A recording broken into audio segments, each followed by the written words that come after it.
Okay, so we are on Mishlei 12:27. This is the second to the last pasuk in the chapter.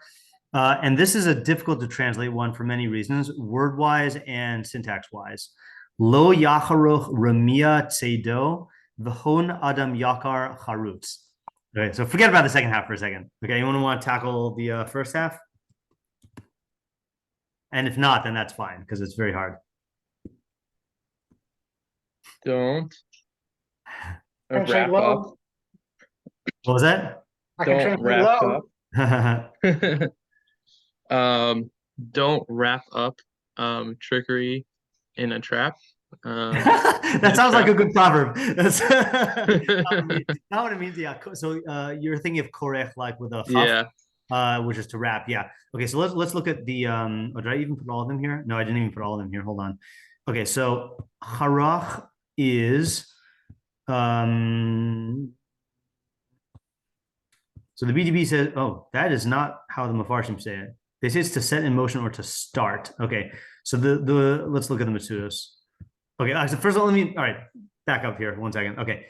One of the reasons why this is difficult is the words are difficult. The second reason is because the syntax in the second half is messed up. And then the third is that we had a similar pasuk with similar terms in 24. So we're in 27 right now. 24 says, Yad charutzim timshol uremia tihe lamas.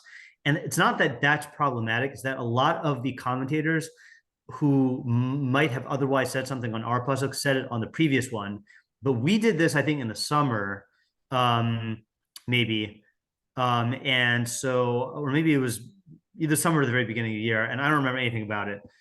Okay, so let's just we're gonna kind of not go in our usual way here.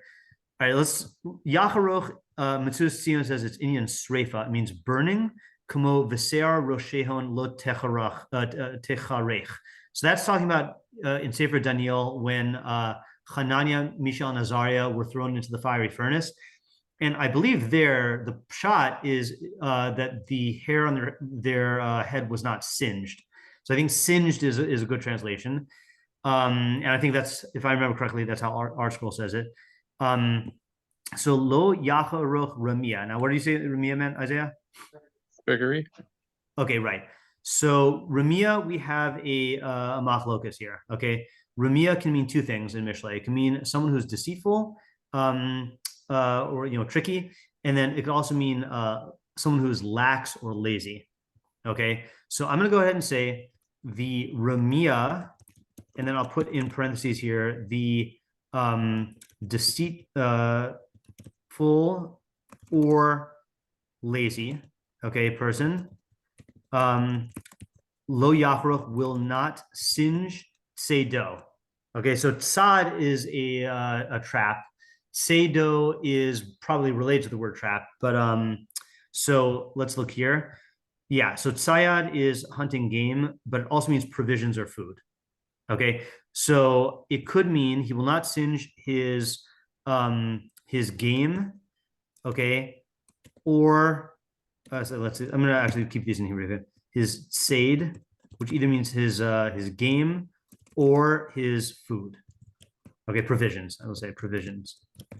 Okay, v'hon adam yakar charutz. Okay, so how would you okay, so let's look at the charutz. Charutz has a zillion translations. Charutz means sharp or diligent.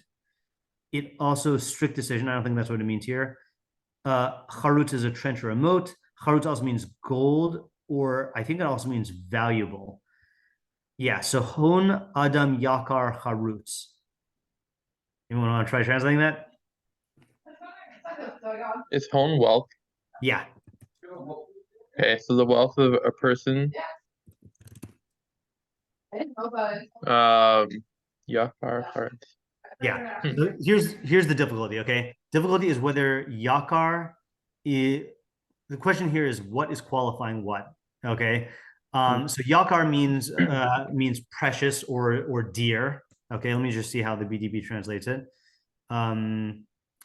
Precious, rare, splendid, weighty, rare. Okay, so and then charutz, as we said, means diligent, but it could also mean gold.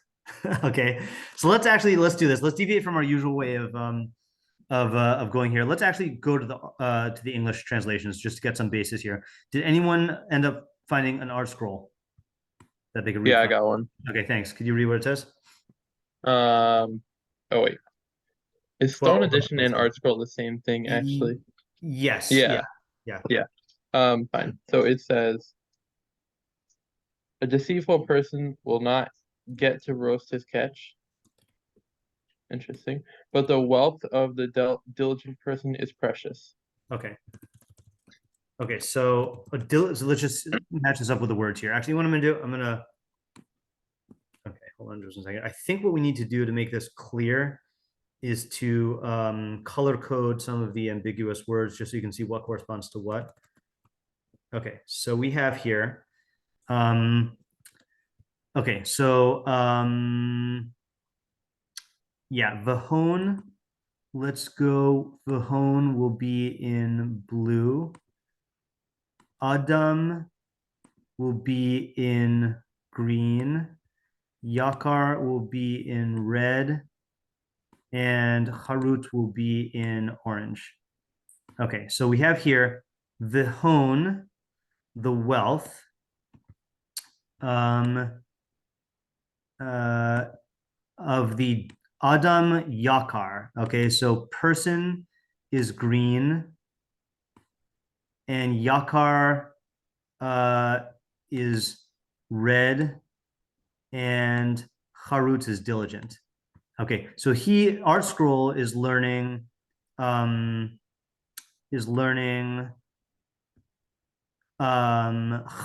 as a qualification of Adam. Okay, the Adam who is Harut, his wealth is Yakar. Okay, so Yakar is describing the Hon, and Harut is describing the Adam. Okay, I don't have other translations here either. So Al Hator says the slothful man. Okay, so they take the lazy person, doesn't roast his game, but the possessions of diligent men are prized. Okay, so that is similar to the art scroll. And okay, and then Altar says the shiftless. Okay, I have no idea what shiftless means. Will not roast his game, but a man's wealth is precious gold. Okay, so he is learning. Okay, so let's just show you what this is here. But a man's wealth. Okay, wealth here is blue. So Hon Adam. And then precious is red. And Harut is gold. So basically the ways that you can learn it are Art Scroll. I'm going to go ahead and delete Alatora because Art Scroll is the same thing. So Art Scroll learns it as Yakar precious is qualifying Hone, right? That wealth is precious. And then Harut is qualifying Adam. It is a person who is diligent. Okay, but Harut can also mean gold. Okay, so Alter is saying, but a man's wealth, Hon Adam, the wealth of a man, Yakar Harut is precious gold. Okay, let me see if I can convey this in English here. And the wealth of a person of a, okay, anyone, I'm going to just do translation A and translation B here. Okay, so translation A and then translation B. Translation B. Okay, and the wealth of a diligent person is precious versus okay, actually let's say but a man's wealth is precious gold. Okay. Yeah, actually what I'm gonna do this in the colors just so we can keep that there. Okay, and then Alter, being classic Alter, says as follows. He says, the shiftless will not roast his game.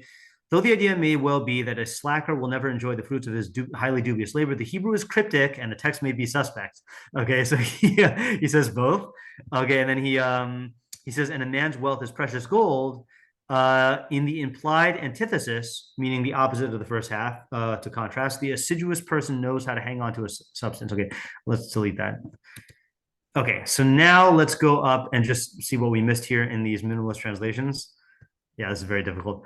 Okay, so we have Metzudas David says Charutim are Zeruzim, are diligent. Okay, so that's like the art scroll. And that was Metzudas David on Mishlei 24. Metzudas David here we read, and Yakar is chashuv or nechbad, precious or distinguished. Okay. Sadigon says, Lo yasig habatlan kalkalaso. The lazy person will not attain his provisions. V'hahon hayakar shel adam hi hacharitzus. Okay, so that's a third translation. Okay, so this is translation C. Okay, this is Sadigon. Make this black. Okay, so Sadigon says, but the, what did he say? V'hahon hayakar shel adam, the most precious wealth of a person is diligence. Okay, so that here, let me just again color code this. I don't know if the color coding helps anyone else, but it helps me. I know it doesn't help the people who are listening to the recording. And person and diligence is in the orange. Okay. Make this all the same size. Oops. Okay. We're just going to ignore the targum here. We don't have time for targum tonight. Okay, and then Malbim. Okay, Malbim says another one. I'm not going to do the other one, but just so you know, I don't even know what he means by this. He says lo yacharoch is milashon and shiur metzit min hacharachim, peering through the lattice work. Okay, he learns charachim as lattice work. Lo yare es tzedo min hacharach. I think he must mean something that they would hold their catch in, and he's saying that their catch or their food will not be visible through the lattice. I have no idea what that means. And then he says, "V'hon shiru v'hon adam charut yakar." So he takes it like the art school does. Okay, all right. So we can just actually get rid of these and then just be on our own here. Okay. That was I don't know if anyone just felt like we tumbled down to the bottom of the hill, but we're at the bottom now. Okay, so now we can start analyzing here. So if you have a question that is specific to a specific translation, just tell me at the very beginning so I can cue my mind to like register the question. Okay, Isaiah. So it seems like everyone kind of agrees that there's some preciousness going on with the wealth. Right. So who's it precious to? Okay. So okay, right. So who is this precious commodity precious to? Right. So you have in our translations translation A, but the wealth of the diligent person is precious. That's not taking a stance. Man's wealth is precious gold. That's also not taking a stance on your question. And then only translation C says the precious wealth of a person is. Oh, actually, that's also not taking a stance. Okay, so the question works out according to all of them. Okay, good. Rivki. Yeah, I'm really having trouble understanding what the opposites are in the pasuk because I don't see how they. Okay, let's actually talk that through really quickly. Okay, I'm gonna put it as a question. Okay, how are the two halves opposites? Okay, so if you take Ramia as let's go with lazy. Okay, so then the easiest translation to go to is either translation A or translation C because diligence is the opposite of laziness. Okay, if Rumia means deceitful, you could also say that the opposite is diligent, but then it is much harder to understand what the opposite is, especially according to translation B. So let's say like this is especially, how are the two halves opposites, especially if Rumia means deceitful. Okay, yeah. Yeah, also, I don't know if I was like clear. Maybe I'm just misunderstanding, but I also don't see how like the subject of each person, like the Saeed and the whatever it is, what's the other half? Wealth, like are those also supposed to be aligned? Right. Okay, yeah. So what in each half is supposed to correspond to what? Yeah. Very, very difficult. And by the way, this is a good example of how not that this is all we're going to have to work on, but I feel like because the opposites are so unclear, that question itself is like a starting point for like the analysis, so that's like an advantage we have. Okay, Alex. What does it mean to singe your game or provisions, and how does Yeah. that necessarily relate to the wealth itself? Okay. What does it mean to singe your sade? Okay. And what was the second part you said? And what does that have to do with the wealth? Or was the relation of that to the wealth? Yeah. What's the relation with the wealth? Okay. Yeah. Okay. Next is my mom. I was happy with the parallel construction for the translation A and B, and then all of a sudden he put, it's like the wealth is diligence, and all this time I was keeping diligence on the side of deceitful versus diligent, and whatever. My basic question is, what kind of wealth are we talking about? Are we talking about intangible wealth or wealth, wisdom wealth, or Okay. So I let's need a just yeah. definition of wealth? Okay. So what does wealth mean in this context?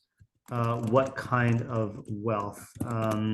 Like riches, goods, valuable qualities.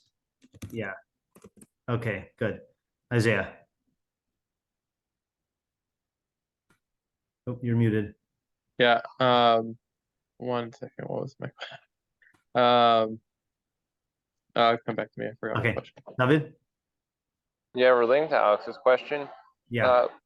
why the word Sade?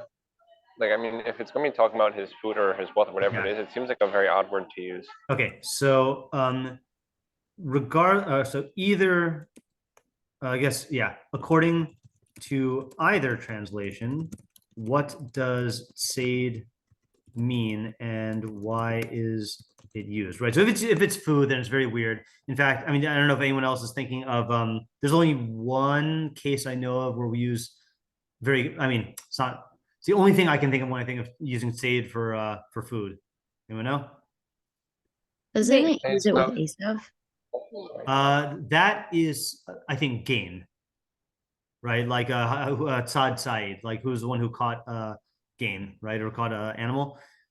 But for provisions, The mun? does he use it for the mun? Either I'll guess that or the sloth. That's all I got. Really? Okay, I'm not. It's possible to use it for those. I thought it would only use it for the mata, right? But Teda, or sorry, not the mata, the Teda lo asulhem, and they did not make provisions for the road when they went out for to Egypt. Yeah, I think it's familiar because we say it in the Haggadah. Yeah, right. So if it means food, then it's just a weird thing to use. And if it's talking about an animal that you catch, it's not as weird, but I guess that is the part that segues into Alex's question about why are we talking about singeing your tzade, Okay, Isaiah. So whether you say this is game or food, Yeah. so if you say this is a lazy person, so at least he has game or food. Like what is Okay. what is the laziness? Like he seems to have gotten what he needs. Okay, so So, if yeah. okay, if Ramia is talking about a lazy person, evidently he has his tzade. So what is lacking? What's the problem? Now the problem is obviously the fact that he can't singe it, but that needs to be explained. Yeah, Rifki. So this question is on B and C, but I don't think it would apply to A. Okay. So in the first half, we have like describing the person, either describing it or that it's like a specific character is Ramia. Mm-hmm. The second half is just Adam. So I'm wondering. Okay, that's a good question. Yeah. Okay, so the first half, so let's say according to, sorry, which ones did you say according to? B and C? Yeah. Okay, according to B and C, the first half is describing a specific Mishleic archetype. Okay, Rumia. But according, I hate when this happens. Oh, there we go. But the second half is just describing a man. Okay, what kind of man is this? Why isn't he qualified? Yeah.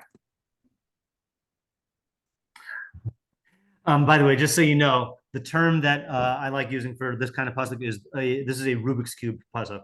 Okay, because you move one part and then it messes up everything else, or you move one part and then you have to think about what the other side is going to look like. So you kind of constantly have to like be moving the parts and experimenting.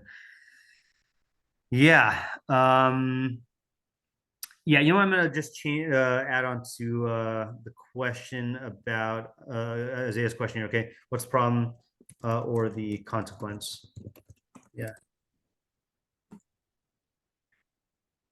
Okay, let's also ask, yeah, Mom. I was bothered. You said that he can't or doesn't singe his seid. That was the first, before all the translations. But is the fact that it says will not singe, does that mean it's a choice of his or a foregone conclusion? Okay, that's a good question. Yeah. So let's say here, where is that? Why won't the Ramia singe his seid? Is this a choice? Or is this something he wants to do but can't?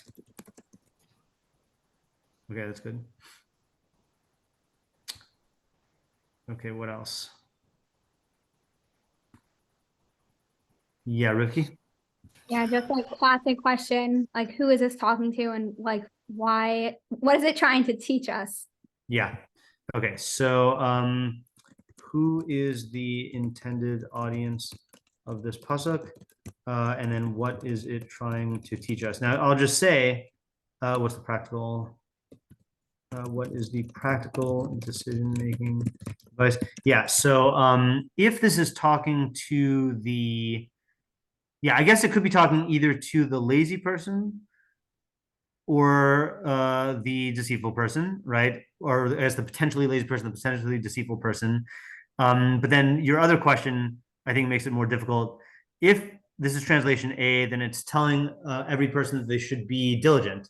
But if it's translation, and also if it's C, it's telling that person that it should be diligent. But if it's translation B, that's, I think, the most difficult one about who it's talking to, right? Because it just says a man, and it's just saying his wealth is precious gold.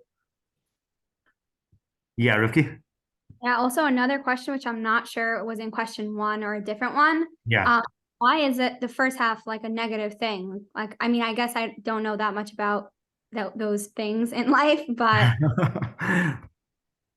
Why is it negative? Yeah, you mean what's, yeah. Is that different than question 1 or? That's what I was asking. Like, I guess it's okay. like, what's the consequence? But like, I guess I was thinking consequence isn't always a bad thing. So I was like, just making sure that it is Yeah, a negative consequence. Yeah. Okay. Oof. There are probably more questions, but I feel like we need to just like get started in working on this here. Another disadvantage of this, by the way, is I did not have time to actually read through the meforshim. Usually I do one read through and then I pick a couple to like start percolating. But this time I didn't. All right, so let's, can I even fit all the questions? Actually, I'm going to copy and I know we're going to have this up, but I'm going to copy and paste this into the chat also. Okay. And then I'll copy and paste the questions.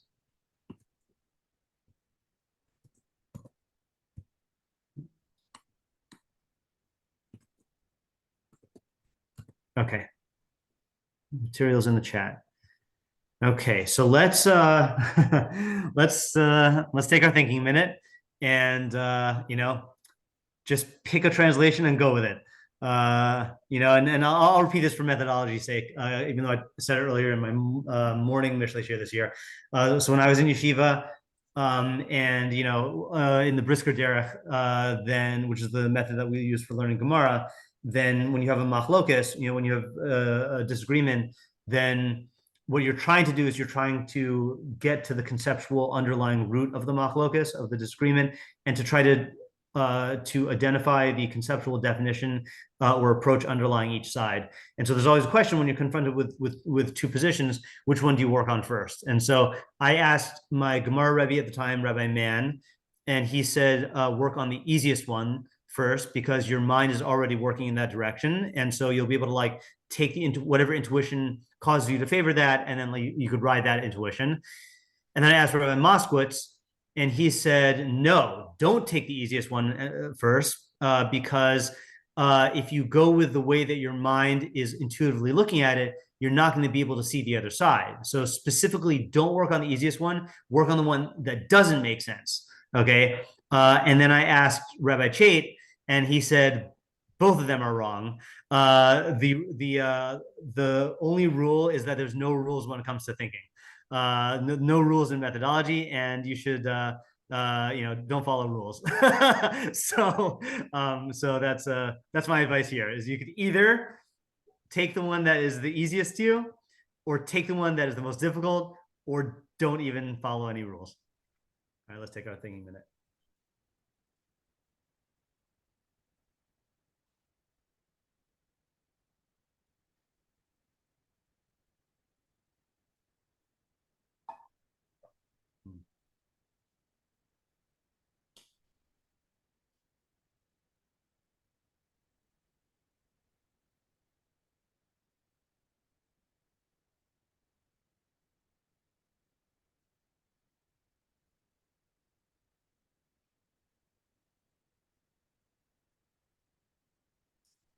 Well, I got something.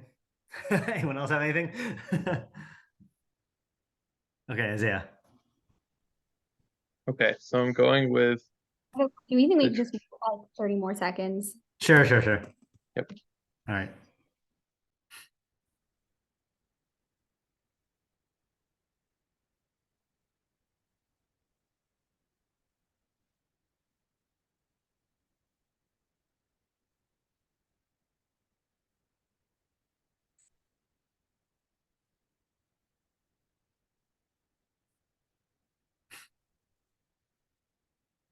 Okay, go ahead, Isaiah. Okay, so I'm going with the translation of lazy, and I guess translation A for the second half. So I think like a person who is a lazy person, when they get something good like game, Yeah. or I guess it could be provisions or game, either one, they don't necessarily put in the effort needed to get the most out of what they have. And so they end up losing out on pleasure. What I'm thinking about is like they catch an animal, but then they eat it like barely cooked or something. Machal Okay. bencher side. So like they're missing out on like what it could be. It could have been like a good Interesting. thing if they just put in 30 more minutes or something like that. Yeah. But instead they're rushing it, and so they worked to get it, but then they sort of like let it go to waste. Okay. Whereas the person who is like a diligent person, so they recognize that when they have a possession that they, especially that they had to like work for and then get the wealth out of it, so they should, it's precious because that's like something that they've attained, so they should put in the effort needed to actually get what they can out of the thing. Okay, good. I like that. That's very similar to mine. It might be identical, but it's very similar. Okay, so let me say this here. So if a person obtains a catch, and I'm using the quotation marks because I assume that you're not limiting this to animals, right? This is like any attainment that requires some work. Sorry, I'm going to say it like this. Even if a lazy person attains a catch, because I don't think, just given what we know about Mishlei lazy people, they often don't even get the catch. But even if a lazy person attains a catch, he will miss out on a lot of benefit and enjoyment because his laziness will cause him to you were saying like to cut corners in a way that like doesn't take full advantage of what he has here, to cut corners. Yeah, because that same laziness will cause him to cut corners and not reap every the best quality experience or utility from what he obtained. Okay, yeah. In other words, right. That's a good Mishlei consequence of laziness. In other words, I just want to think of another example of this. If anyone has an example of this, then go ahead and volunteer it. I think more examples will help us to think our thinking here. I guess. Yeah, go ahead. I guess I was thinking like you buy a house, but then maybe it's like a little bit it needs to be fixed up a little bit, but then you don't put in the effort to fix it up. Something like that. Oh, so that's interesting. Okay, right. So in other words, he's just not going to bother to do it. Okay, that's one way that laziness could get him. I was thinking of lazy. Okay, maybe this is kind of tipping my hand a little bit, but all right, I'm going to go ahead and say this now, even though this not necessarily a full idea, but I can't guarantee that I'm not going to stray from Isaiah's idea. So we have a term in Mishlei for a lazy person, which is an otzel. So for me, question is like, what is the difference between a remia and an otzel? So my understanding is that an otzel, laziness in Mishlei, according to Sadigon, is the inability to I'm blanking on my laziness definition. Wow. To tolerate pain and conflict. I formulated slightly different than that. Okay. Ramia to me stems from laziness, but Ramia is like a corner cutter. I think I once defined it as a shirker, someone who shirks responsibility. But I don't know if that's the best way to say it. It's someone who's like always trying to cut corners. So like, let's say, for example, the difference would be, two people are hired as contractors on the house, a lazy person and a Ramia. The lazy person won't even do the work, okay, because he doesn't want to be involved in any conflict. The Ramia will engage in it, but he'll do it in a shoddy way, okay? Or another example is there's a pasuk that some of the meforshim quote, Arur osem melechas Hashem Ramia. The accursed is the one who makes the work of Hashem Ramia. And so they give examples of that. And one of the examples they give is a teacher of elementary school kids or like toddlers who basically like just lets the toddlers or the kids just run around and he doesn't actually teach them. Like he just like he's being paid to teach them and he just like, finds some way to like occupy their time. And the Torah says that person's cursed by Hashem. So the person is doing work, but they're like just doing the bare minimum, like cutting corners, So what I took, so Isaiah is using a case that to my mind is more like a lazy person, that he'll get the thing and he just won't do the work to like maximize the benefit. I'm thinking about the Ramia, and I'll give you an example of that. I heard an interview on a podcast about these illegal like loggers in the Amazon who would just go in and just like cut down all the trees and just like and why are they cutting it down? They're cutting it down to create land for stuff.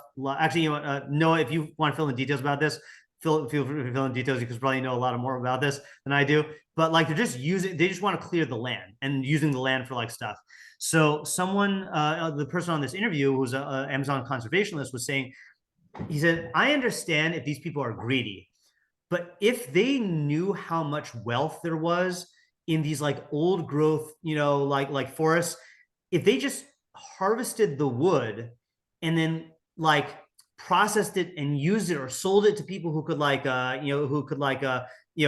make like expensive furniture or whatever, then they could just make so much more money. Or if they like, use the, I don't know what the herbs or the animals, all of these, it's like a, if you imagine like, Lahavdil, trees that grew money and you say, I want to tear down so I can just use the land to graze my cattle, So like, that's like the Ramia. That's what I thought, that he's going to get it, but he's just going to like shortcut his way in a dumb way where he just doesn't get any of the benefit from it, So that's, that would be another slight way. So I'm just going to add this note here.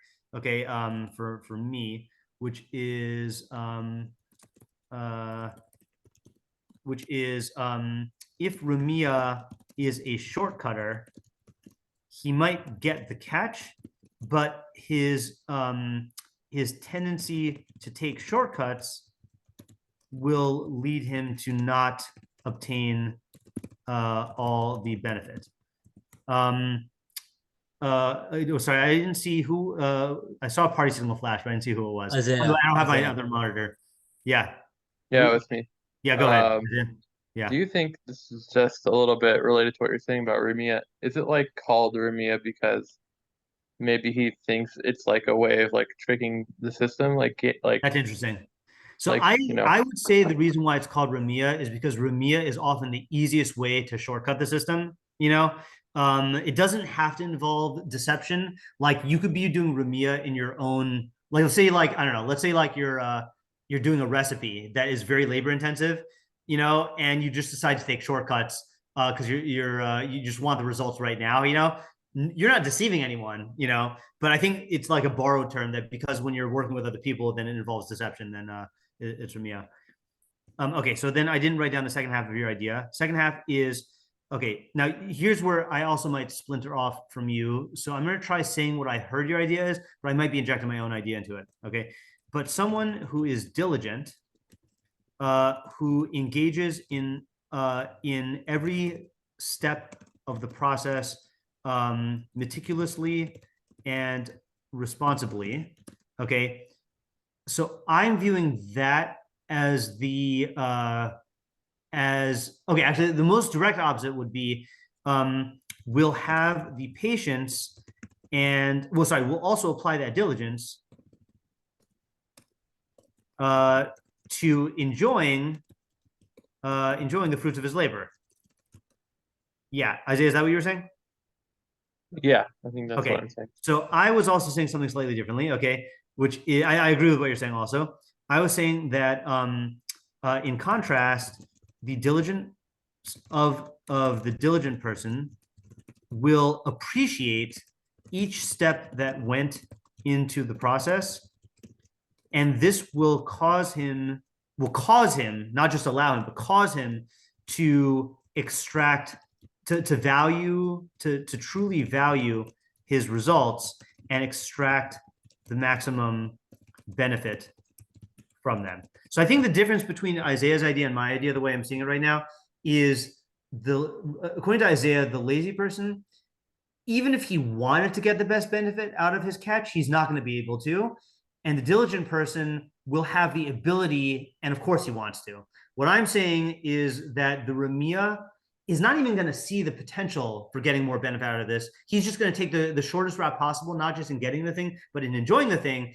And whereas the diligent person, the diligence itself will give him a greater ability to enjoy the thing. Like Jiro, who dreams of sushi, is going to get more enjoyment out of the sushi, not just because he's more patient and able to do it, but the paying so much attention to every single detail will like unlock these benefits and these nuances that he'll be able to get from it. So I think these are very related ideas, but they're slightly different.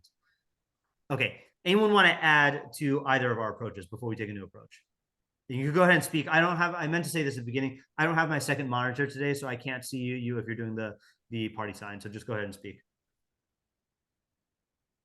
Hard to go back, huh? Hard to go back. Yeah. Okay, Rivki. Okay, so I think that my idea is C. I'm not. You can tell me. Okay, that's fine. Okay, so I was thinking that I'm just trying to think which half would be easier to start with. Okay. Okay, because it's shifting gears from what you and Isaiah were saying. Yeah. So I think I was going with the idea that the person, I'm also doing lazy for Amia, and that he, because I guess of his laziness and like his perception of the world, that I'm also going with the idea that I think I would do game, but I'm not sure which one would work better. That's say he does get, he hunts and he gets his thing, and like because he is a lazy person, that is like what he treats as like, I guess, his wealth, because I'm assuming that the wealth in the first half is applied to that.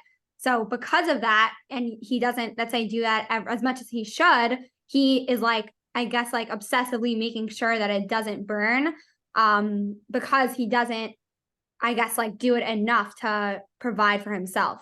I think it'll get more clear when I go to the second half. Okay, sure. Whereas the second person doesn't just see wealth in hunting or whatever it is, but in the diligence that he has. So, you know, if he does burn it, I think that it would cause him like less psychological pain because his trait of diligence and making sure that he hunts enough and is diligent in that way would overcome like that feeling of like stress. Interesting. Okay, so you're revealing that there are really two ways to learn the facts of not singeing. Okay, so you're learning singeing as like overcooking, right? Yeah. Okay, right. Yeah. So the other way to learn it, and this is the way I was taking it, which is singeing is like the bare minimum of cooking. Oh, that's interesting. Yeah, I mean, okay. you know more about cooking than me, but that's Yeah, how no, I- and the place I'm getting it from is actually not from cooking food, but from cooking Hanani, Mishael, and Azariah. Because when it says that the hair on their heads wasn't singed, the implication is it wasn't even singed. Like they were so protected by the miracle that like it didn't even get a chance to like burn the little bit of the outside. I do want to pursue your approach though. So let me just restate what you're saying. Then I saw that Ariel had a thing, a party sign here. Okay, so Rivki is saying, Lo Yaakov, let me just try saying it before I write it. Lo Yaakov Sedo. So he's not going to burn or overcook his catch because he's going to be so worried. He's going to be so unaccustomed to the process. Oh, sorry. Did you say this is deceitful or lazy?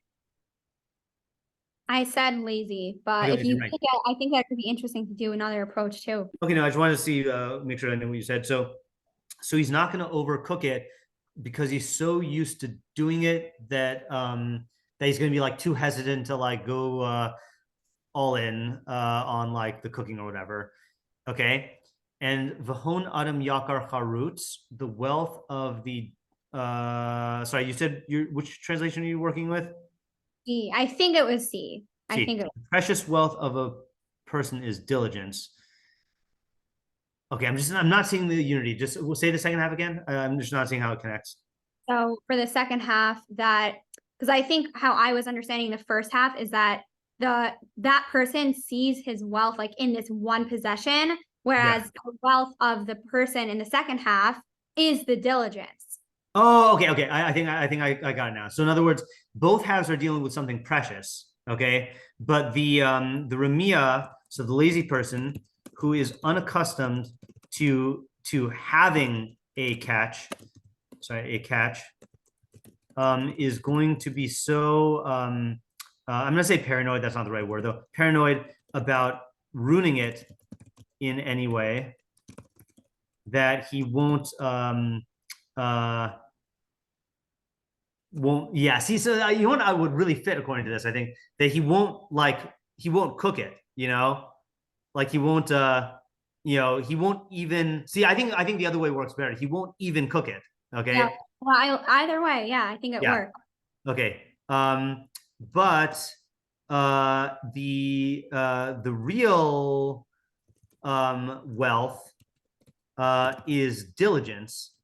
And the real precious wealth is diligence, and a person who appreciates that preciousness will not be so attached to the particular fruits of his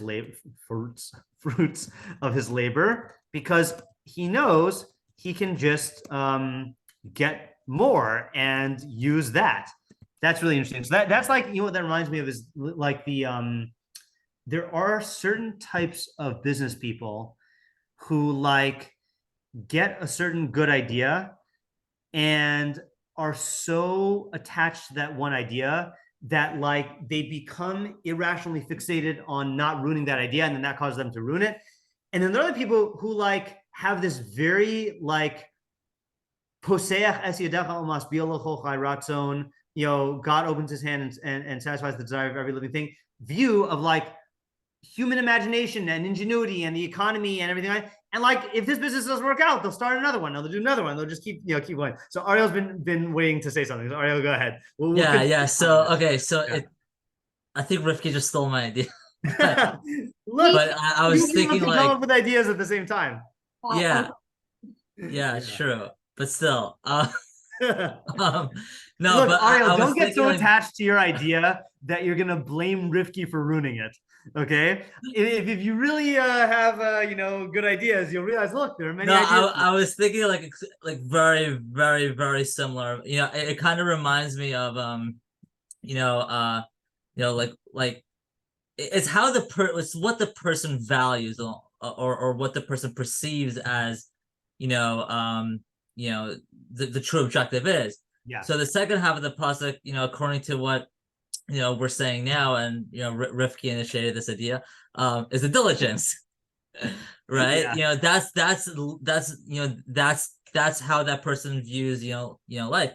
But the first half is like the person is almost focused on the outcome that occurs through the diligence. Yeah. And this reminds me of what Rav Pesach was saying, where the mashal that he brought up a couple of weeks ago at the Oneg, Yeah. where like the person wakes someone in the middle of the night and he's like, Do you want to know all the secrets of the universe?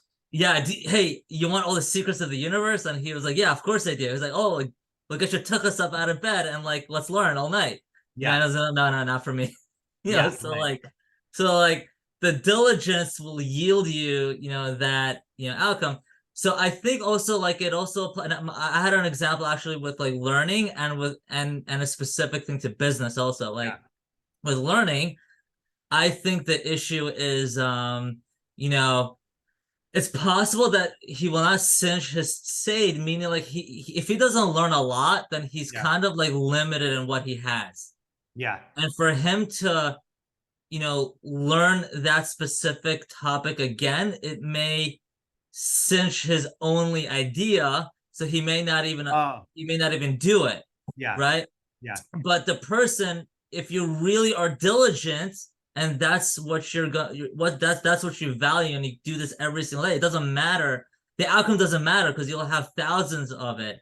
And and going to business also, like it's almost like if you want to make money, you have to spend money. So the person who doesn't spend any money, he's not going to make any money, because because I only have this limited amount of money, I'm not going to spend it. But what he doesn't realize, no, it's the diligence. It's what you do with the money and the activities that you do. Gets it. And I also have another idea for the deceitful idea also with let me just get down these two ideas first. Okay. So sorry. All right. So Rifki, good job. Okay. Yeah, you see the little C, Ariel? Do you see that? Yeah, that was very funny. I knew you were laughing at that also. Okay. Yeah. Yeah, I did not mean to copyright Rifki. That was I meant translation C. But okay, so the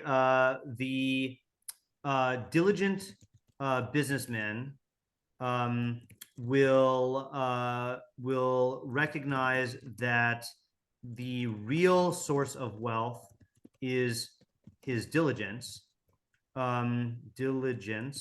whereas the Ramia, and we're saying here lazy businessman will be afraid to give up his wealth by investing his own money in his business, because he thinks that his current capital is his wealth, right? That's in your business. Yeah. And I also want to add on, the answer is like, why does it keep it vague in the second half of the puzzle? It keeps it vague because it doesn't matter who you are in the world, whether even in Russia, if he's diligent to what he's doing, he'll be successful in his wicked outcome. Okay, that's good. Anyone, who's diligent, because that's how that's how every human being should value diligence. Yeah. Okay. I mean, I still think that it could. Yeah. Hold on a second. Yeah. Okay. No, that's good. That's good. Yeah. The reason why it doesn't specify Mishlei archetype is because diligence will serve everyone, even a Russia. Yeah. Okay. That's good. All right. And then in the Derech Nister, this also applies to Chachma. Okay. Oops. To Chachma. Namely, if you are lazy, then you'll cling desperately to whatever few ideas you know really well, and you won't branch. I wouldn't even say branch out. You won't like critically examine them. Okay, I guess that's the roasting. Okay, roasting. For fear of like finding a problem and losing them. Okay. However, the person who values diligence will be able to like continually discover new ideas, and he's not afraid of losing particular ideas to the process because he knows that the path he's on will lead to constant discovery. That's a good idea. And I and I have an idea for the deceitful translation also within Rhapsody going too. Sure. Just to So I think someone who is deceitful, he also views whatever his provision is as the objective, because he views money or wealth or whatever as the true objective, and that's how you should get it. He'll distort how he gets to that objective, so he'll be deceitful all through that mindset. It's a framework. Okay, just so connected to the other half, and so the second half of the pasuk is, I'm gonna translate diligence or charetz as integrity. Okay. If he has integrity, that is a person who has integrity. That's the most precious wealth, because it'll also, that reputation, will yield him, success in life too. It's a little weaker than the first half. Yeah, I also, I see if this was the only pasuk that we had, then maybe you could define charutz as integrity just based on the fact that it's the opposite of ramia. I don't know if charutz can be translated as integrity. I'd have to investigate that to see if that's a good option. But yeah, okay. Yeah, I like your. I mean, I hear what you're saying now. I think I like your other ideas better.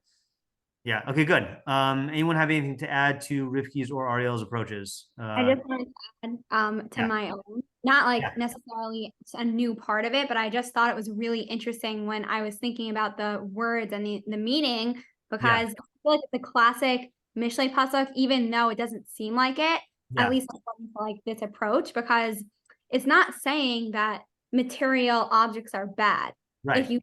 And I just think it's very interesting, because I feel like a lot of people go to the opposite extreme and say, oh, well, Judaism means not being materialistic and only thinking about your soul and all these things. And those are good, but we have like a very like holistic, approach. So yeah, that's good. I think this fits into that. Yeah. My mom, I saw, did the party signal. Yeah. Okay. I didn't know that was the party signal, but anyway, no. I just wanted to get something out of my head 15 minutes ago. So I'm going to just offer a very low level idea, but we've been talking about roasting, and since I like to cook, I was thinking, so the Ramia is given a piece of Wagyu steak, like a steak, and he doesn't know anything about meat, so he just fries it on a Teflon pan. Whereas the what's the opposite? The diligent person will, for whatever reason, look and see what's the best way to cook the steak, and that way he'll not only get the steak and the benefit of the energy of the food, but also everything else that goes with the enjoyment and a higher quality of experience, and that will in turn kind of encourage him to always do due diligence and not cut corners. Yeah, okay, that's a good example. I think that the example fits into Isaiah. That was exhausting. Okay. Okay, good. I like that. I wanted to go back to Ariel and Rivki's example really quickly also. I'm not using this for let me give me 1 second here.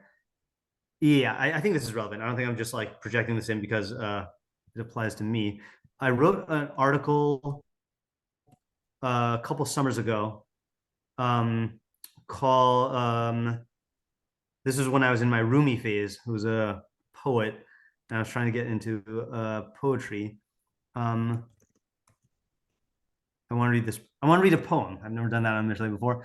So Yeah, so I think this article was prompted by oh yeah, I gave a Tisha B'Av shiur in my shul and I didn't record it, and there was part of me that that felt like bad because I had started recording all my shiurim that year. So Rumi has this poem.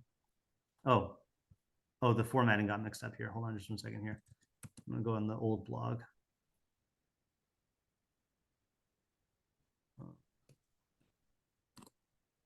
Okay, so Rumi says, don't worry about saving these songs. And if one of our instruments breaks, it doesn't matter. We have fallen into the place where everything is music.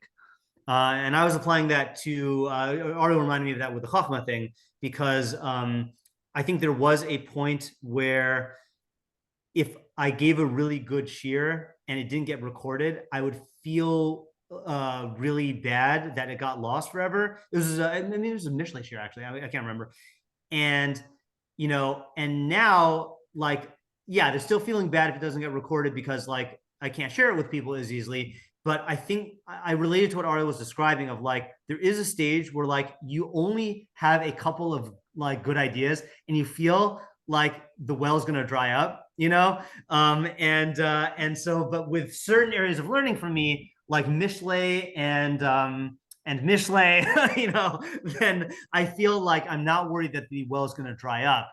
And so it becomes easier to put the value attachment to the process, not to the particular results, and then you end up getting more results. So it compounds. Okay, good. Okay, anyone have another approach?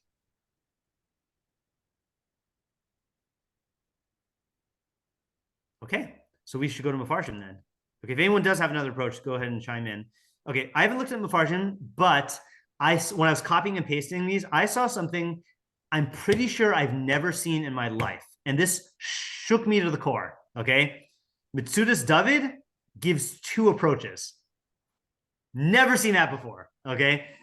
So let's see what he says. I haven't read them yet. I just copied and pasted them. So he says, lo yachroch. Actually, you know what since he's Metzudas David, I'm gonna go ahead and type it out just so you can see the translation. Metzudas David. Okay, lo yachroch ramia teda. Lo yehane ish ramia min hahon asher kabats, I don't know, bagaza umirma. So the deceitful man, I assume he's talking about the deceitful man, yeah, will not benefit from the wealth he accumulated through theft and deceit. V'lo yitzlach bo, and he will not be successful in it. V'lo yagiyahu kavod mimeno, and he will not attain respect through it. V'hon adam yakar charutz, im tira ki yesh hon v'osher la'adam yakar v'chashuv. If you find a distinguished, respectable person who has wealth, be'eni habrio, sorry, okay, hold on a second. A person who has wealth, who is distinguished and respected, be'eni habrios, in people's eyes, Teda, you should know, ki hahonahu, that this wealth, charutzu, is, okay, he might be learning charutz as honest. So maybe that's an inroad to saying what you wanted to say, Ariel, about the integrity. I feel like he's saying honest here. Let's see. Is honest. Kilo. Yeah, that's kind of what that's what I meant by integrity. Yeah. Okay. Okay, because integrity, I thought I know I hear what you mean now. Yeah, I thought integrity you meant like the opposite of being like a hypocrite, like that he is like consistent with his values, not like he didn't engage in theft. He's used as like not engaging in theft. Right. So that it was kilo cubes of the gaza of Amira, that it wasn't acquired through trickery and deceit. Ach b'mishpat charutz, but through, oh, you know what? That is one of the things that the BDB said. It said,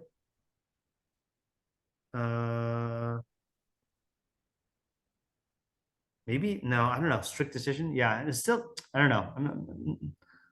We'll go with Metzudas, but I'm just not sure where he's getting that from. But through strict justice. The ilu asa osher velo b'mishpat.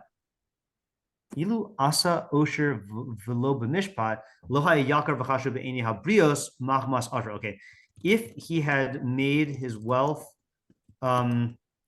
not through just means, he wouldn't be respected in the eyes of people because of his wealth. All right, so this strikes me as not true, but let me just repeat it. He's saying like this. He's saying the deceitful man is not going to benefit from the wealth that he got through theft and deceit, and he will not be successful in it, and he will not attain respect through it. If you find a person who has wealth who is distinguished and respected in people's eyes, you should know that he got his wealth honestly, and he didn't attain it through trickery and deceit, but through strict justice. Because if he had made his wealth through if he had not made his wealth through just means, he wouldn't have this respect.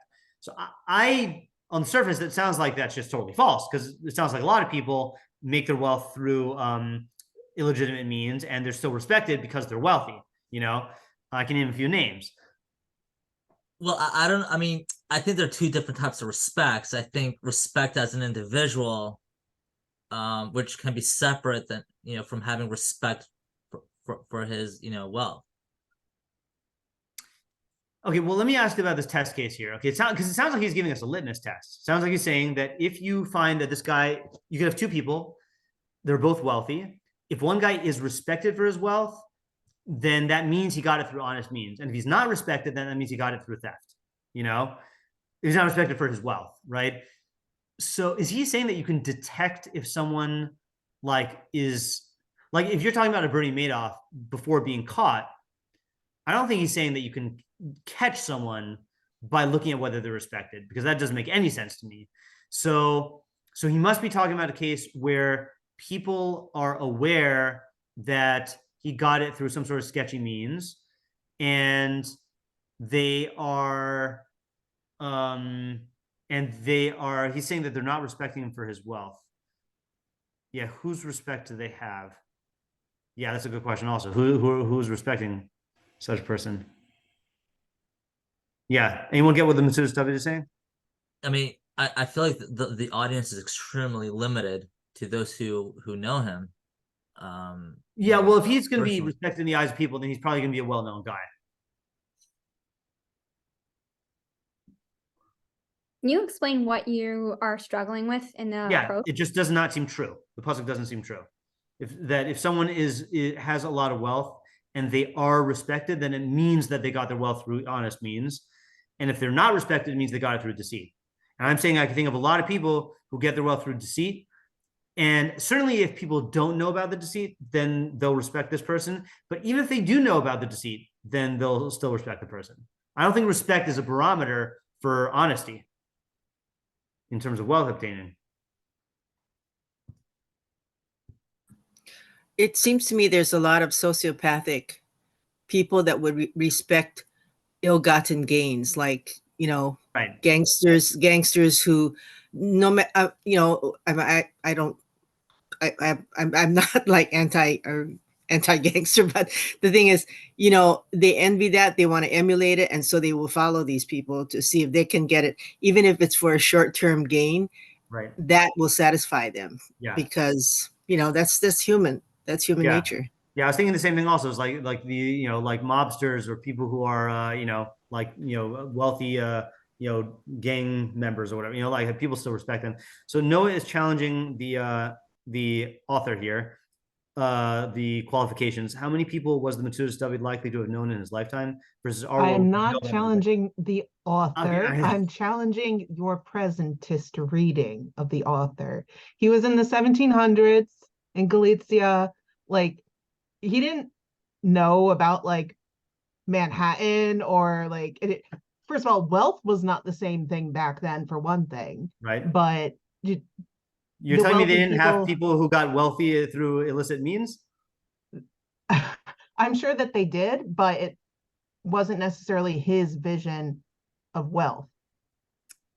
Okay. Yeah, I don't buy that. Sorry. Okay. Yeah. Can I try to maybe say something that could save it? Say again? Can I try to add something? Yeah. Maybe he's just saying, because I don't know if he's automatically saying that it's a litmus test, as opposed to I don't know, I was thinking of more like an intuitive feeling, and maybe I'm just being naive, but I feel like if I met someone and they were like super rich or whatever it is, I don't know, I feel like it's human nature. I mean, not all the time. I would say that a lot of people can like just kind of tell and like detect like, oh, like, is this person like actually a good person, or is this person someone who is sketchy, or it doesn't really make sense how they got to the place they did, or I just feel like it's intuitive. Maybe. I mean, I'll tell you why I'm reading it with the litmus test. There's two words, right? So I'm just going to read it in the Hebrew again, just to have a sensitivity to the words here. And it's possible I'm reading him wrong. I would love to be proven that I'm reading him wrong. Im tire, if you see, ki yesh hon v'osher la'adam yakar v'chashuv b'nei habrios, that there is wealth and, okay, hold on a second. Maybe that's a different reading. That there is wealth, ki yesh hon v'osher, there's a, wealth and riches, la'adam, that belong to a person. Now, I was reading it as that the person is yakar and chashuv b'nei habrios. Maybe he means the wealth is respected in the eyes of people. Okay, so let's just flag that. Okay, but I'll show you where I still think it's a litmus test. So if you see that, Teda, you should know ki hahonahu charutzu, that this wealth is charutz, which means kilo kabtzu begezel v'mirma ach b'mishpat charutz, that it was not accumulated through theft and trickery, but through justice that is definitive. The ilu asa osher v'lo b'mishpat, if he made the wealth and it wasn't through justice, lo haya yakar v'chashuv b'nei habrios, then it or he wouldn't be respected in the eyes of people, mahmas oshro, because of his wealth. Okay, no, it is the person, mahmas oshro. But yeah, but it is because of his wealth. That is the distinction Ariel wanted to make, which is he's being respected because of his wealth. Like in the example my mom was giving, they're really respected because of their lifestyle, But yeah. I mean, is it possible to, meaning, yeah, I don't know. I don't think I don't know. It's hard to say that people don't differentiate between respecting someone's ability to gain wealth versus the individual himself. I don't know why he's they do conflating the differentiate. two. I just agreed with you. Oh, I know. I just mean, according to Metzudas David, I don't know why he's putting them together. I mean, yeah, I don't know. Yeah. I'm trying to think of a way where somehow. Yeah. See, I think that even before. Okay, I'm gonna just throw this out here. Okay. Okay, and I could be not remembering how things were. Okay. But like even before Trump got into all this like legal trouble and people started questioning his finances and stuff, like let's say like way before, like let's say like in the 90s. And again, I wasn't around knowing Trump. I mean, I was around, but I didn't know who Trump was in the 90s. I feel like people saw Trump and they saw that he was wealthy. But let's say like Warren Buffett and they saw that he was wealthy. And I think that they looked at the two people differently. Like there's the wealthy guy who is just like making smart investments. That's Warren Buffett, in case you didn't know, right? And then there's like the shrewd, cunning businessman who like knows how to there is a different kind of like way that he's making wealth. And I'm wondering if like that's the Mirma type thing. And again, I'm not saying like literally, yeah, I don't know. Maybe you just know their character. Maybe That's like that's what Rivka's saying. It's intuitive. Like just like what like what Rivka was saying. Not exactly what Rivka was saying. No, I mean like it's not just an intuition. It's like you see evidence of their character, and if you see they're acting in a way where it's inappropriate in one area, you can definitely assume and apply it to business too. Yeah. I think that's definitely a possibility. And then Noah says in the chat versus Bill Gates, known for inventing stuff people actually use in the Gates Foundation. Yeah, right. Yeah, there's like going to be other signs as well. It's not just going to be looking at the wealth in a vacuum. You're going to be seeing like, the wealth emerging in a certain context. Yeah. These shrewd people that are admired, capitalize on the fact that people are greedy and it's a get rich quick thing. And, if he can do it, I can do it. I mean, Trump is certainly not known as a common man, but, people admire whatever they admire about him. That means that they could do it too. Right. So that might seem to go against this. All right, so here, let's do this. Okay. Let's read his second interpretation. And then I want to, Metzudas David is both an original commentator, but he also paraphrases the most pshati of the pshatim from the other meforshim. So after I read Metzudas David's second thing, I want to just see the usual suspects. I want to look at Rabbeinu Yonah and Rabbah, because those are two places he usually gets stuff from. Maybe they word it in a different way, and then something will click. V'ish mefarshim v'hon adam yak. No, let's do that now. Yeah, let's do it now. Okay, Rabbeinu Yonah. Oh, did I not copy Rabbeinu Yonah? Oh, I did. Okay. Lo yachok r'miyat tzedo. All right, let's. Did Metzudas David even explain Yacharoch? No, right? His thing doesn't have. Oh, he says he's not going to benefit from it. Yeah. Okay. Yeah. Metzudas David is difficult this time. Okay, Rabbeinu Yonah. Okay, let's try this out. Lo yachroch mitzvah. Okay, lo yahan. Oh, hold on a second. Oh, wait. Hold on. Did I just copy the same thing twice? Maybe this wasn't even Metzudas David at all. Maybe that's why he has. Did I just copy? Hold on. That'd be hilarious. Yep. That's why I've never seen Metzudas David do this twice, because it wasn't Metzudas David. I just copied Rabbeinu Yonah. So that was Rabbeinu Yonah. Okay, at least I feel good. I've never seen a Metzudas David that I have this kind of a question. Usually Metzudas David, you might not always agree with his interpretation, but it's like on silver platter. Okay, so what we just did was Rabbeinu Yonah. Okay, that's so funny. Okay, so let's just change this here. That was Rabbeinu Yonah. Hold on. Scandal in the Mishlei here. This is Rabbeinu Yonah, okay, and this should be titled Rabbeinu Yonah. Okay, so now I have a different suspicion. Okay, because I'm here without my tools. Okay, I need to, when I get home, look at the Torah's Chaim Rabbeinu Yonah, which first of all is the better text. We've had this before in this shiur, where the Al HaTorah version of Rabbeinu Yonah is missing, or one of the words is messed up, and it throws everything off. So it's possible that we're using a bad Rabbeinu Yonah.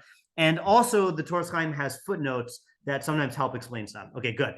Whew, okay, now let's do let's switch this around. Okay, let's do Metzudas David. Okay, maybe I think we'll call it a night after that. Metzudas David. Okay, and let me just get an actual Metzudas David. Wow. Okay. I was my heart was let down, because I thought that Metzudas David gave a shot that was just nonsensical. Okay. Drama. Yeah. Okay. All right. Derech Hatzayad Lacharoch Roshe Kanfei Ha'ovos. Oh, I remember this. I did this with Rabbi Moskowitz. This is a weird interpretation. Okay. So he says like this. Oh, Noah, cover your ears. Okay. It is the way of bird trappers, and David also, if you're here, cover your ears, trappers, to singe the wings of their birds so that they don't fly away. Okay. Mimeno. Of a haramai, but the now I don't know how he's using ramai. Lo yacharchim al kihima nirim yafim. That's interesting. The ramai will not singe them because they appear to be beautiful. Kasher kanfeim shleimim, when their wings are intact. V'noach laramos as halokachim. And so he's learning this as the deceitful person, and the deceitful person. Okay. V'lo I lost my this. V'noach laramos as halokachim, and it is easy for him to deceive the buyers. Ubavorze yovad hakol, and because of this, he will lose everything. Ki yo'ofu lahem, because they will fly away. V'hu l'masha. Okay, Who lamashal ahakopetz yad milases ma mehono litstaka kiyasid as kol hahon. Okay, takes a leap here. He says this is a metaphor for someone who clenches his fist from giving of his wealth to tzedakah. Kiyasid as kol hahon. For he will lose all of his wealth. Okay, we'll paraphrase it in a second. Aval hahon shel adam yakar, but the wealth of a distinguished man, hamafrish mehono ladal, who separates out wealth to give to the poor. Hahon hahu hu charutz. That wealth is fine gold. Ratzalomar. That is the finest of gold that will last for a long time, v'lo yifsad, and will not be lost, kasher mina metachos, like other types of metals. Ratzalomar, this means his ashro miskaimes, his wealth will last. Okay, so let's break this into two things. There's the mashal, and then there's the nimshal. Okay, so the mashal is that that let's say you're a bird trapper who traps birds and then sells them for people to use, presumably to like, I guess, to eat. Okay, so he will. So the smart bird trappers will singe the wings of the birds so that they don't fly away. Okay, but the guy who is a ramai who wants to like trick people and make more money doesn't want people to like look at his merchandise as being damaged, so he'll keep the wings intact, but as a result he's going to risk the birds flying away, and then he's not going to have anything. Okay, so he's saying that's like the person who gathers money and thinks to himself, I don't want to give any money to tzedakah because if I do, I'm going to lose my money. That guy is going to end up losing his money. Okay, he doesn't say how. But the guy who separates and gives to tzedakah, giving away to tzedakah is going to help you to keep your money. Okay, yeah. So this is like a very, very non-intuitive way to learn the pasuk, because he's the singeing in the wings. I never would have gotten, because that's bird selling culture from back then. And then to take this as a mushal, I wouldn't have gone in that direction either. There's nothing about the pasuk that makes me think that this is I mean, singeing your catch is a mushal, but to think it's for tzedakah, I just wouldn't have gone in that direction. Okay, so what can we get an idea from this? David. And it's a little difficult also because, you know, there's a lot of ideas in Chazal about giving to tzedakah will either increase your wealth or preserve your wealth. We did this on Thursday nights earlier in the year, Melach Mamon Chaser, that the way to salt money, the way to preserve money is to diminish it. And I think there we said, we said several ideas there. I'm not going to try to summarize them. So I don't know how much we need to go into that, or we just take that as a premise that somehow giving away from your money is going to allow you to keep the money. Like, I don't know if that's part of the idea that it's teaching, or if that's a premise of the idea. I feel like the main idea, according to him, is going to be in this whole bird singeing thing. But he didn't spell out the decoded metaphor for the second half. So you would start with the mashal first, the metaphor Yeah, first? I'll start with the bird, yeah. And then figure out how is that going to translate into the guy who refuses to give it to tzedakah. And how is this a ramai? He's saying it's a deceitful person. Not giving away to tzedakah is not really deceit. It's just you're not giving tzedakah, you know? Maybe it's greedy, stingy, I mean, maybe it's, you know, miserly, maybe it's like you don't care about the poor. I wouldn't call it deceitful.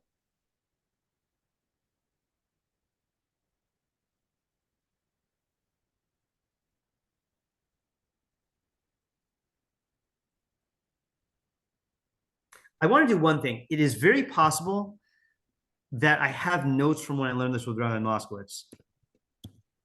I might not, but let me just check.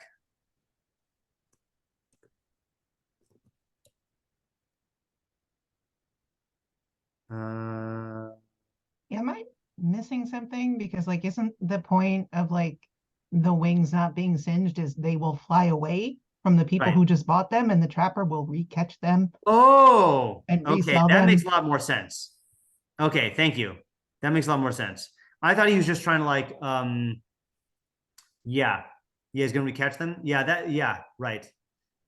Right, that would be in his best interest. That would be a good. Okay, good. I'm not thinking like a bird thief, charlatan. Right. Okay, so does that help us with the um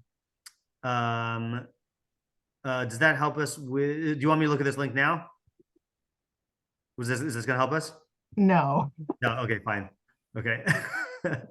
Too late. I clicked on it. Okay. I think I've seen this before. That's funny. Okay. All right. Anyway, yeah. So does that help us with the what do you call it? With the tzedakah thing? Yeah. See, I was reading it that the deceit is in the making them look beautiful, but then he just keep reusing the birds. Yes, it's hard to tell which parts of this whole thing matter.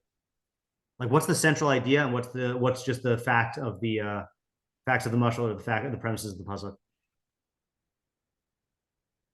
And also, like, what's the big deal? Who cares if you cinch them or not? Yeah, just well, because no, bird I'll tell you. trappers want to cinch. Okay, I'll tell you what it is. This is just my weird application of this. When you're buying meat in the store, so sometimes meat can get discolored, like raw meat, and it can have like let's say like it'll look gray, and that's not appealing, even though like taste wise, there's nothing wrong with it. Or I think they say that people like dye salmon, to like make it look like fresh or whatever, and like it affects whether people buy it. That's what I was thinking. But wouldn't the people buying birds know that they should buy the singed wings ones? Right, so it doesn't fly away. Right. Yeah. I mean, no, because all the they should. I mean, if they're buying birds and they're used to buying birds to eat, they would know that the best ones are the singed wings ones instead of Right. ones that will fly. I mean, Right. So when you see your food flying away, doesn't that teach you anything? yeah, but so that's the thing though, is that it sounds like the real mistake that the pasuk is trying to highlight is that it's going to fly away from the guy who is selling them. You're asking a good question on people who buy them, but it seems like he's not really taking that into account here. Well, then he's Oh, really stupid, and he deserves for those birds to fly away. Yeah. Yeah, Ariel? Okay, I think I don't know, but I'm gonna say it anyway. We'll Sure. see. Okay, so maybe, I mean, your analogy with the fish kind of helped out a little bit. I mean, maybe the store owner, he, if he makes the bird look nice, right? If he makes it look appealing, he's gonna generate more customers, more clients, or more whatever. And it's kind of deceiving them because it's supposed to be clipped or singed or whatever. So I guess he thinks like he's kind of like clenching, like he's clenching almost means like he's holding on to his business as best as he could. Yeah. Right? Like he's holding on to his profits or whatever. But what he doesn't realize is like, you're missing the point. Like the customer is always right. You have to give what the customer wants.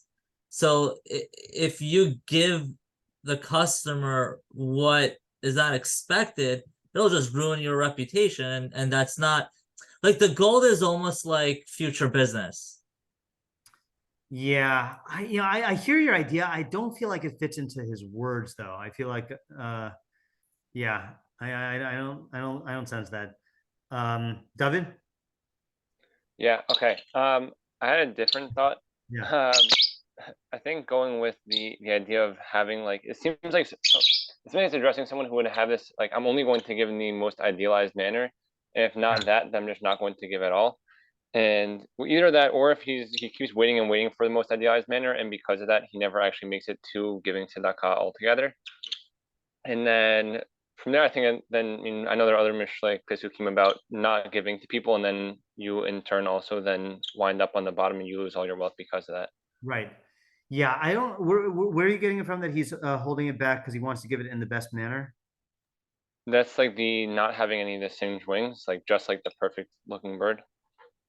Okay, right. So, but that though is, so where's the deception? Because in the mashal, it's like this is somehow some sort of ruse to like trick the buyers. Okay, I'm not sure you could say this with what was being said, but maybe like giving tzedakah in a perfect manner where it appears as though like I'm the big founder who gave like hundreds of thousands of dollars or millions of dollars to a certain institute, and then from there, if you don't do that, then it doesn't go anywhere. I don't necessarily see that in the read either, though. Yeah, right. Because he's clenching his fist and not giving to tzedakah. Yeah, I'm not sure. Yeah, Ayala. Okay, so I'm not sure if this is very similar to what Ariel said, but I was thinking that like when a person gets all their wealth, Yeah. they like it seems very great and like they can get attached to that in a similar way that the bird seller will see these beautiful birds and Yeah. think like, ooh, I can get like a ton of sales, and like in his head that's like the wealth where like he can make a lot of money based off Yeah. these like extra special beautiful birds because he didn't singe them. But just like he'll end up losing a lot more because he wasn't able to immediately part with like that ideal kind of then Mhm. so to the I don't know if we're explaining the like reason how or I guess the mechanics of how Yeah. the guy will lose his wealth, but like a similar thing. Okay, I think that actually is a good approach. Okay, because that is reminding me of what we did on Thursday night, Pirkei Avos last year. That part of why giving to tzedakah preserves your wealth, not making you richer, but preserves your wealth, is that you end up having a greater the very act of parting with your wealth gives you a more realistic sense of what you have, and a more realistic way of relating to it.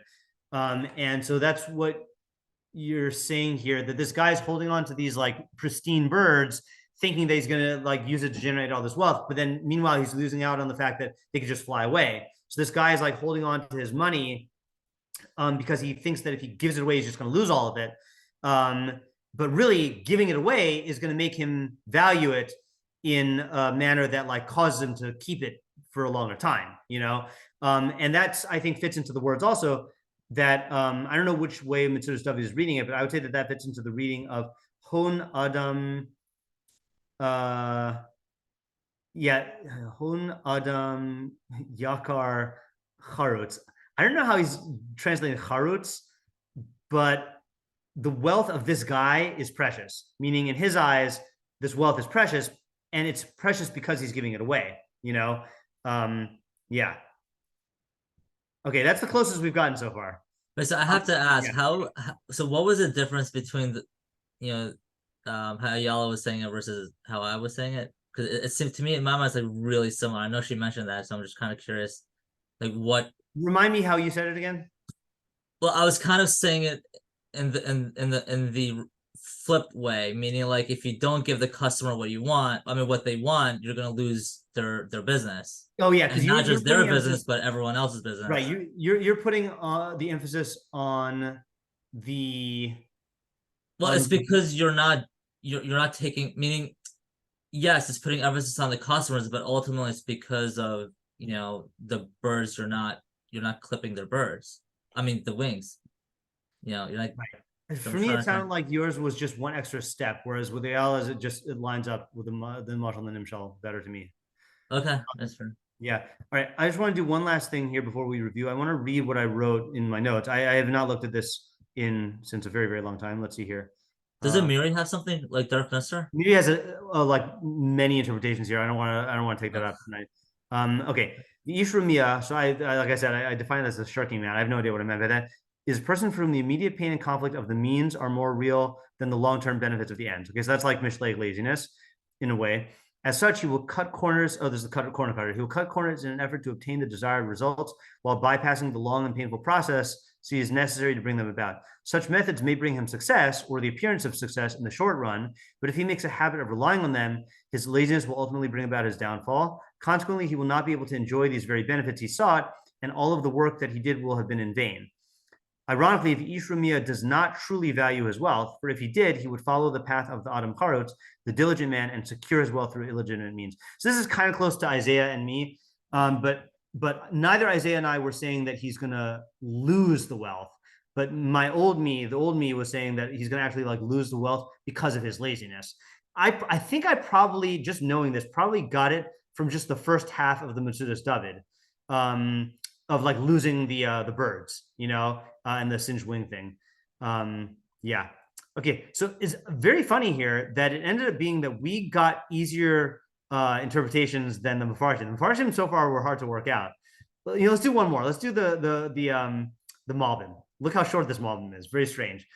So he translates. So I still don't know how the Malbim is translating it, because he translated Yacharoch as lattice work, I think. But let's see. Lo Yacharoch Ramiyat Sedo Haramai hu hefech hacharotz. The Ramai is the opposite of the charotz. Shehu botzea betza al yidei ramaus. He makes a profit through deception. Kitzaya chitzada ta'of al yidei mirma. Ah, that's interesting. Oh, okay. Like a trapper who traps birds through deception. There you go. Okay, that's why he's using the trapper. Okay, you trick the birds. Kamosh Kazuv, as it says in Yirmiyahu, kichluv male of kain bateim male mirma. Just like a kichluv male of, I assume that's some sort of bird trap that is filled with birds. So too their houses are filled with deceit. They don't exert themselves to attain wealth through diligence. Only through theft and deception. They need to hide the catch that they get so that other people don't see it. They don't show their catch to anybody. But the wealth of a diligent man is precious. The wealth of a hon adam hayakar hu charutz, hon shenikbats b'charitus, wealth that is acquired through diligence, and through hishtadlus and striving, hu hon yakar, it is precious wealth. B'charutz hu tor el hahon. Charutz is a description of the wealth, not the person. U'kamosh amar lamala, as we said above. I just missed that last step. I mean, he's saying that the guy. Okay, I get what we meant now earlier. So the Malbim is learning the translation. He says, Yacharoch means to show. Okay, so the lo Yacharoch Ramiyat Sedo, the wealthy man will not be able to show his wealth. Okay, but the hon of Adam Yakar is Charutz, which I assume means that he'll be able to like display it, maybe. Okay, but I think there's a good example of this. I just was reading an article about, there's a great movie called American Gangster with Denzel Washington, based on a true story. That this was in Harlem in the 70s, I think, when the whole drug trade was controlled by like big was it the Italian mafia? I forgot. I think it was the Italian mafia. So this black guy basically like started his own mafia, which had not been heard of before. Okay, like a black guy starting a mafia, and he basically went overseas and like got the illegal drugs himself, like through his own operation. And the reason why he didn't get caught was because he stayed completely under wraps. And what ended up happening, I won't spoil it, but what ended up happening is there was this one night that he showed off his wealth. And that's how the FBI, actually, maybe I will spoil it, because it really is, it's history, but I won't spoil it. It's a good movie. He basically got noticed just by having the agents who didn't know at all where all of this drugs were coming through. Like, he got noticed, and it was because he showed off a little bit of his wealth, and it was the beginning of his downfall, and then and the rest is literally history, So it's pointing out, it seems to be pointing out a cost that if you are a deceitful person and you try to get this wealth through deceitful means, then you are not going to be able to show it, because then you'll end up getting it either getting caught and having it confiscated, or it's going to be stolen by other criminals who are operating in your circles. And so that whole path is not going to lead to you keeping your wealth. But the Adam Charutz is going to be able to keep it. The Adam Yakar is going to be able to keep the Charutz. It's funny how he started off translating Charutz as diligent, but then by the end, he translated Charutz as a description of the wealth. So I'm not exactly sure. It's possible I'm missing something at the end there. But the main point seems to be in the first half. He's going to have to hide his wealth. Okay. All right. So I liked our ideas. Okay. So we basically had two clusters of ideas.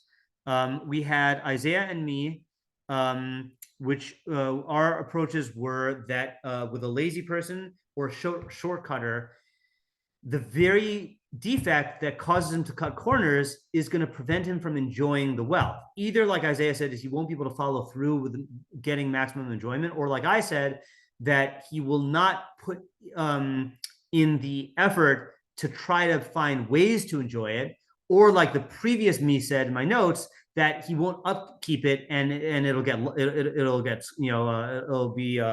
he'll lose it. Whereas the diligent person, Isaiah is saying he'll have the diligence to be able to stick to all the steps needed to enjoy it. So if he gets that fixer upper, he'll be able to like renovate it. And according to me, the very process of diligence in earning his wealth will mean that he will enjoy it. So if he like works really hard to make enough money to like buy a really nice car, he'll be able to like really like care for it and enjoy it and get the maximum benefit, as opposed to, let's say, like these, from what I've heard, these like 20-year-old football players who like make millions of dollars, then they buy a bunch of wealthy stuff, and then they just like end up like, losing it. I guess that's more of an example from my my previous approach. And then my mom's example of the Wagyu, of like not being able to like really appreciate it and use it correctly. Okay, then there was the Rivki Ariel cluster of the over attachment to the wealth that you get in a way that causes you to not enjoy it or to jeopardize it, as opposed to Sadigo and saying, no, the real wealth is the diligence, the quality of diligence, and that will make you less attached to the particular ideas, less afraid of ruining it. If you want to read it the way I wanted to read Rivki's idea of he won't cook it, which means he'll just keep it and just never enjoy it, because he's too attached to the idea of having it. And then Ariel's idea in applied to Chachma is that he'll value the diligence and realize that the diligence will be the key to repeated wealth gain. And same thing with the investment. And then you have the Metzudas and the Rabbeinu Yonah who we don't understand. I do want to check out the Rabbeinu Yonah when I get home, which is not going to be till tomorrow, God willing, and see if there's a mistake in the Rabbeinu Yonah here, because it just doesn't make sense to me. And then there's the Malbim, which says if you get wealth through illicit means, you're going to have to keep it secret so that you don't get caught by law enforcement or you don't get it stolen by other criminals. Whereas if you make it honestly, you don't have to hide anything and you can just enjoy it. Woo, okay. Difficult pasuk to read, but ended up being good ideas. So yeah. Okay. That was very good. Thank you. Yep, thanks. Thank you. Thank you. It should be as normal. Because there's Thank you. okay, have a good night, everybody. Thanks for coming.